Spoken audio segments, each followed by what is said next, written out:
Hello friends, मेरा नाम संदीप झा है और आज फिर से आप लोगों का स्वागत है मेरे इस चैनल संदीप फिनोलॉजी पे। दोस्तों, आज हम बात करेंगे शेयर मार्केट में आईपीओ के बारे में। आईपीओ होता क्या है, क्यों कोई भी कंपनी आईपीओ लॉन्च करती है और इससे शेयर होल्डर को क्या फ़ायदा है आईपीओ लगाने से, और जो बिगिनर्स हैं उनको क्या बेनिफिट है इस आईपीओ को लगाने से, या आईपीओ को जानने की बहुत ज़रूरत क्यों होती है। तो दोस्तों चलिए शुरुआत करते हैं आईपीओ से। आईपीओ का मतलब हो गया इनिशियल पब्लिक ऑफर। कोई भी कंपनी मान लीजिए जैसे कि अपने बिजनेस को ग्रो करने के लिए उसको फंड की ज़रूरत होती है, तो वो फंड जो है वो बैंक से भी ले सकती है या किसी फाइनेंस कंपनी से भी ले सकती है। लेकिन अगर वो इन दोनों जगहों से अगर वो फंड लेती है तो उसको इसके बदले जो है वो ब्याज पे करना होता है, जो कि कंपनी चाहती नहीं है, क्योंकि उसको बड़े फंड की ज़रूरत होती है। तो बड़ा फंड वो किसी से बोरो करेगी तो उसको ब्याज भी ज़्यादा देना पड़ेगा। तो कंपनी क्या करती है, सेबी के थ्रू आईपीओ लॉन्च करती है। अच्छा, सेबी की टर्म एंड कंडीशन क्या है कि अगर आप आईपीओ लॉन्च कर रहे हो तो उस कंपनी की सारी जानकारी आपको सेबी को देनी होगी, और आईपीओ लॉन्च होने के बाद सेबी खुद ही उस कंपनी की जो है जांच पड़ताल करती है, ये देखती है कि उसने जो इन्फॉर्मेशन दी है वो सही है या गलत है। सेबी यानी कि security and exchange board of India.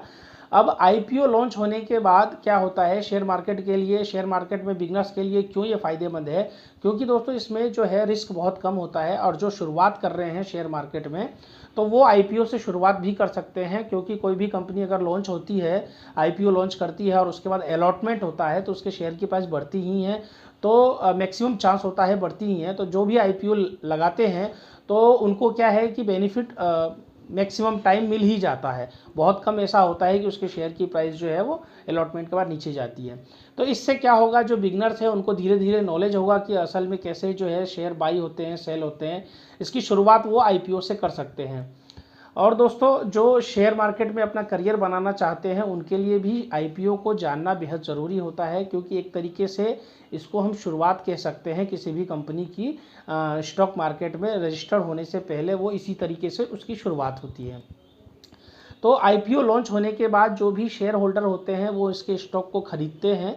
खरीदने के बाद क्या होता है, जो शेयर होल्डरों का जो पैसा है वो डायरेक्ट कंपनी के पास पहुंचता है। कंपनी उसी पैसे को अपनी ग्रोथ में लगाती है।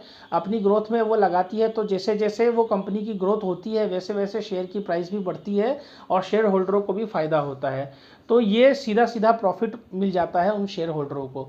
दोस्तों, अगर मैं बात करूं जो पहले से ही रजिस्टर्ड है कंपनियां शेयर मार्केट में, अगर मान लीजिए उनको भी किसी फंड की ज़रूरत होती है तो वो क्या करती है, राइट इशू जो है वो लाती है। राइट इशू शेयर मतलब स्टॉक के रूप में राइट इशू भी लाती है, तो उसमें भी आप इन्वेस्ट कर सकते हो। ये भी एक अच्छा ऑप्शन है। दूसरी चीज़, अगर हम बात करें सबसे पहले आईपीओ कब लॉन्च हुआ था, तो दोस्तों सबसे पहले जो आईपीओ लॉन्च करने वाली जो कंपनी थी वो डच ईस्ट इंडिया कंपनी थी, जो सन 1602 ईस्वी में उसने फर्स्ट टाइम जो है वो आईपीओ लॉन्च किया था। वो भी क्यों लॉन्च किया था, क्योंकि उस जो कंपनी है डच ईस्ट इंडिया कंपनी, उसे भी कुछ फंड की ज़रूरत थी। तो वो जो है पब्लिक के लिए अपने स्टॉक्स जो है उसका ऑफ़र लेकर के आई थी पब्लिक के बीच। इस तरीके से इतिहास में जो सबसे पहले स्टॉक और बॉन्ड लॉन्च करने वाली जो कंपनी है वो ईस्ट इंडिया कंपनी के नाम से जो है वो है, उसके नाम से वो रजिस्टर्ड है। ये सबसे पहले जो है वो ईस्ट इंडिया कंपनी ही आईपीओ उसने लॉन्च किया था। तो दोस्तों, आज हमने आईपीओ के बारे में जान लिया, और एक और चीज़ मैं आपको बताना चाहूँगा कि मान लीजिए आईपीओ के थ्रू कोई भी जो कंपनी होती है वो जो उसके प्राइवेट शेयर होल्डर होते हैं, प्राइवेट शेयर होल्डर यानी कि जो कंपनी शेयर मार्केट में रजिस्टर्ड नहीं है, तो प्राइवेटली कोई जो शेयर होल्डर है किसी कंपनी का जो है वो शेयर उसने कैरी कर रखा है या होल्ड कर रखा है, तो वो शेयर होल्डर अपने शेयर आईपीओ के लॉन्च के टाइम भी बेच सकती है या आईपीओ के ज़रिए भी बेच सकती है। तो मान लीजिए जो बिगनर्स हैं जो शुरुआत कर रहे हैं शेयर मार्केट में, तो उनको ये जानकारी भी रखनी ज़रूरी है कि कोई जो इस तरह का कोई शेयर होल्डर है वो अपनी शेयर तो नहीं बेच रहा है आईपीओ के ज़रिए। क्योंकि सीधी सी बात है, अगर वो अपना शेयर बेच रहा है यानी कंपनी में कोई ना कोई कुछ प्रॉब्लम, ऐसा 100% नहीं होता है लेकिन कोई चांस हो सकता है कि कंपनी में कोई ना कोई प्रॉब्लम हो।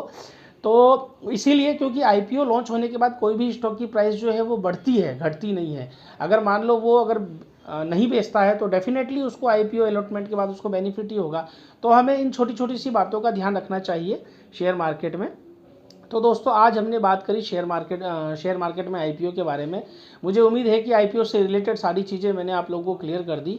तो दोस्तों अगली बार फिर मैं एक नए जानकारी के साथ आप लोगों के लिए एक वीडियो लेकर के आऊँगा। तब तक के लिए नमस्कार, गुड बाय।